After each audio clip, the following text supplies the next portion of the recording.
I know I'm a couple weeks late to reviewing this movie, but whatever, I got the camera on, let's run it. Ladies and gentlemen, I give you my movie of the year, Sinners. It is very rare that I come out of a movie with that kind of smile on my face. I had the goofiest look coming out of that theater. The employee looked at me weird. It was a problem. It has been a really, really long time since I've had a movie hook me immediately, get me so immersed into that world. I almost forget that I'm even in a theater watching a movie. I'm just so like glued to the screen. I'm so immersed. It's very rare that this happens. So Sinners kind of harkens back to classic vampire stuff. They can't come in unless they're invited. They have glowing red eyes. They can fly. They suck blood. They burn in sunlight. Every vampire beat from old vampire stories are in this movie, and they're very much prevalent. They very much matter to the story as well. The movie is about two brothers, both played by Michael B. Jordan, named Smoke and Stack. I don't know what their actual names are. I don't think they ever mentioned them. They come back from Chicago and back to the little town in Mississippi, and they buy like a big shack, which I won't spoil what the shack was used for, but I'll get to the spoiler part later. They buy this big shack and they turn it into a club to invite everybody over, and they want to make a whole ton of money and capitalism, and they have their little cousin named Sammy that plays guitar. They get a singer. They get someone that can play the piano and harmonica. They get people to tend the bar, and it's a whole thing. It's a whole event. It's awesome. That's where like the bulk of the movie takes place, is preparing for that party, and then the actual party happens, and that's where the vampires hit. And oh my god, it's glorious. With the basic synopsis out of the way, here's my favorite part that nobody's gonna care about, the technical stuff. My favorite part about the movie visually is how they utilize light. So lighting and color, of course, are the most important parts of a shot visually, apart from like fidelity, depth of field, things like that. So they use lighting and color in such a way that really wants to make you feel a certain way. They use a lot of reds, a lot of oranges, a lot of yellows in the actual club itself. During the daytime, there's lots of blues, lots of brighter yellows, because it's daytime, there's the sun, the sky. So especially in the first half of the movie, before shit hits the fan, they do a really good job making you feel more at ease. They don't really go too deep into the vampire stuff in the first half of the movie. They're explaining the backstory. They're explaining why everything is happening. They're trying to immerse you in the story. So then when shit hits the fan, you start to act a little emotional because you're already attached to these characters. And to show you just how important color is in a scene, this is what this video looks like with no color applied at all. Color grading is something that I, as a filmmaker, have always struggled with. It's really hard to nail that look, to nail that color. Now, whenever I see it used so well in a movie or a show or film, whatever, it really does make me appreciate the kind of work that goes into these films. Especially in the second half of the movie, oh my god. I'm not gonna get too big into spoilers. There will be a designated spoiler part of the video later, but for now, I'm just gonna talk about the stuff you can get anywhere. Let's talk about some of the characters. So, of course, we have the main two brothers, Smoke and Stack. You can see just how hardened they are, just how much they go through, the way they interact with the other characters, how they feel about their family, their community, religion, things like that. And of course, the other main character, Sammy, that plays the guitar. He's excited to break away from his religious father and, be with his cousins. And it's a great dynamic between these main characters, because Sammy just wants to be like them. They don't really want him to be like them. And it's a really, really nice dynamic. Haley Steinfeld's character plays one of the, God, I can't remember which one, because they're both played by the same actor, but it plays one of the love interests of these characters. She has such good chemistry with everybody involved. She has good chemistry with Michael B. Jordan, of course. Michael B. Jordan is quickly becoming one of my favorite actors. For the non-spoiler people that haven't go see the movie, what is wrong with you? Go see the friggin' movie. If it's still in theaters, or if you're watching this in the future and it's on Blu-ray or on streaming, please buy the Blu-ray. Don't stream it. Just go watch the movie, okay? It's good. I promise. I promise it's good. Yo, the music. Can we talk about the music for a second? Oh my god. The movie sports a very, very nice old 1930s bluesy kind of soundtrack. Yeah, the soundtrack does go in tandem with the setting very well. It makes you feel what the movie wants you to feel. The tone is there. Watching all these characters play music together. Music, in general, is just a very, very potent theme of the entire film. And music, just like as an art form, has always brought people together. I've met some of my favorite people in the world because from liking the same music. And of course, being in this kind of party where live music is being played, everyone's dancing, having a good time, drinking booze, the whole 9 yards. But that idea of family and community is a really, really potent theme in this film. And they really make you feel that too, just how everybody in town knows who Smoke and Stack are. Everyone in town is so excited for this party. It does dive a lot into the topic of segregation and Jim Crow laws in the American South back then. That's also another big theme in the movie, is a metaphor for that kind of treatment. I'm not qualified to talk about this sort of stuff in my pasty white face. I thought it was really well done. I thought the message was, it's a good message to spread. It was portrayed really well. well. I could talk about this movie for fucking ever. I love movies, man. I love it. I love watching them, I love making them, I love talking about them. Movies have been so good recently, and I'm so happy for this. People are back in the theaters, everyone's having a good time, and it's just like, it's so nice to be excited about movies again. Is it just me? Is anyone else? Anyone? Let me know in the comments what your guys' favorite movies of the past couple years were. I'm genuinely curious what kind of movies you guys are into. Let me know. Okay, now we're getting into the spoiler section. Please skip to this timestamp you see on screen if you want to avoid spoilers. I'm warning you right now, we are going into spoiler territory. If you get spoiled from this video from this day point, that is on you. That is not on me. Don't bitch at me in the comments. Oh my god, the actual scene where the vampire said everyone's getting bit. That was the craziest thing I think I've ever seen in the theater in a long time. What's the one? Okay, the one scene where like everyone's doing like the Irish song and everyone's jumping around. This is like after everyone gets attacked and everything.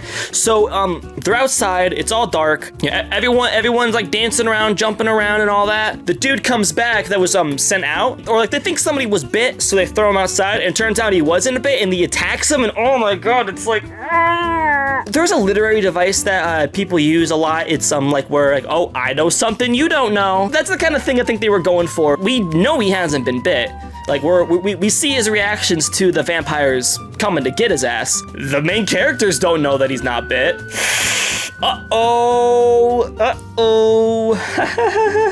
Okay, so there is something I forgot to mention. I'll mention it here in the spoiler section because it is kind of spoilery if I get talking about it. So one of the main characters, Sammy, has what they call a gift that when he plays music, he conjures spirits from both the past and future. You get this really cool scene where a bunch of people from the past and the future are coming, people from the modern day, people from like the 80s, and they're coming and they're playing their instruments and they're contributing to this kind of bluesy song that Sammy is playing. And it's such a beautiful scene. The scene lasts a good, like, I don't know, I want to say like 2-3 minutes. It's what we call a oneer, where they have a continuous shot without cutting, and it's like this drone shot of like seeing all of these people from all different times of time frames come in. They're doing their own songs, doing their own dances. Like there's a guy with an 80s guy with the bass. There's like looks like gangster rappers. You know, there's people twerking. You know, a lot of different styles of music from a lot of different eras all coming together into this one scene. And it's like, wow, like I would remember watching it just being so mesmerized from what I was looking at. It's just so, it was just great. I mean, I could glaze this movie for freaking ever, man. It was really good. I remember, it's like I wanted to take mental notes while I was watching because I knew I wanted to do a review about it, but it's like I just couldn't. Like the movie just grabbed me in such a way to where I would just enjoying the ride and not really even worrying about it. It was, I love when movies can do that. And oh my god, that final shootout with the freaking KKK, because turns out, plot twist, the shack that they used to build that club was actually an old KKK killing house, which is fucked up. But like, I guess it is kind of symbolic of them using something as a tool for hatred into a tool of community and love. Oh boy, he pulls out the freaking Tommy gun from the ground, just starts blasting. Oh my god, it was so good. In the scene before where he's like chilling after the whole zombie debacle, all the vampires burn up into the sun, and he's just like, yep, I'm traumatized now, but we ball. Pulls out the freaking sniper rifle and starts shooting them, and then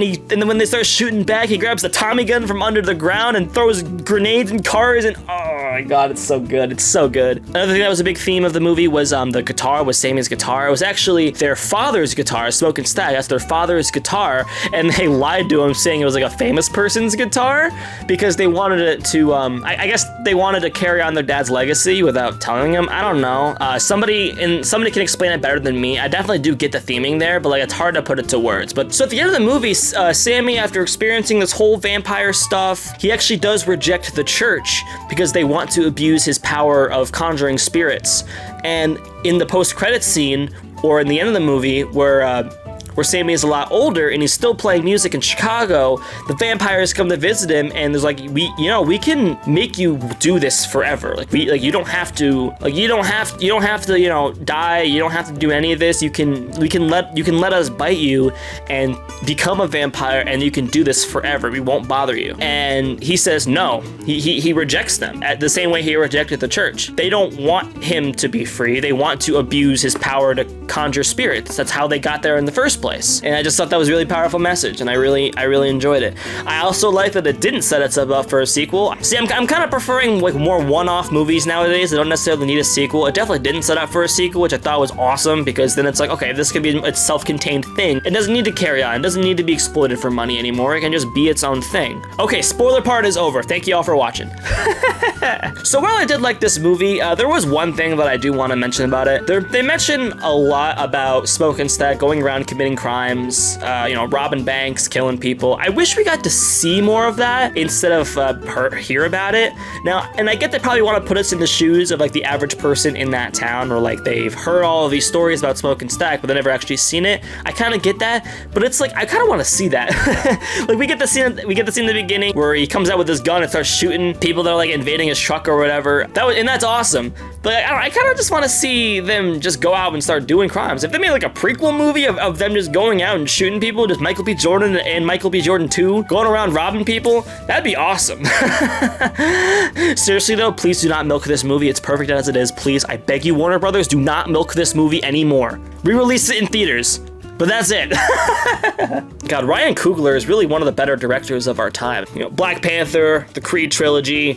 God, he's had such a legendary run with movies since his debut. I don't really know any of his older stuff before Black Panther. He's become one of my favorite directors, and Sinners is my favorite movie of 2025, and maybe even the past couple years, if I'm being honest with you. It was just that good.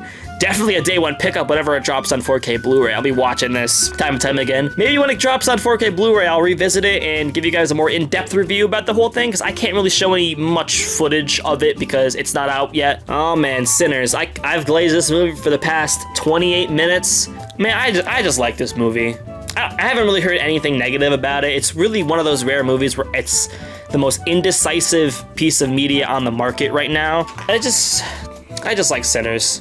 Just go, okay, stop this video right now and go watch it. If it's still in theaters, go see it. If it's coming out on digital, go watch it, or not physical, whatever. Just go watch it. It's good. If I'm sitting here, if I could sit here for 28 minutes telling you that it's good, then you better go watch it right now because it's good. I give Sinners a 10 out of 10. Perfect score.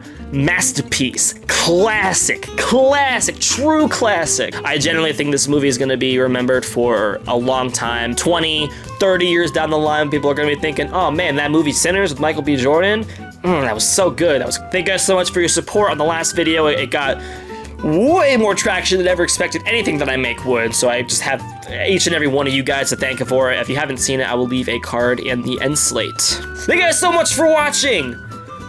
Have a good day, or night, whatever time it is. Hey guys, thanks for watching my stupid video. If you guys like what you saw, you can go ahead and click on the subscribe button to let you know when new videos are coming out. I also have a very vast catalog of older videos. You can click one of the cards to the side to go to my last video, or to a series that I produced with my friends a couple years back. Some real good stuff. I know you guys are gonna like it. You guys have been the absolute bomb recently, so appreciate all the support, and thank you all for watching as always. See you next video!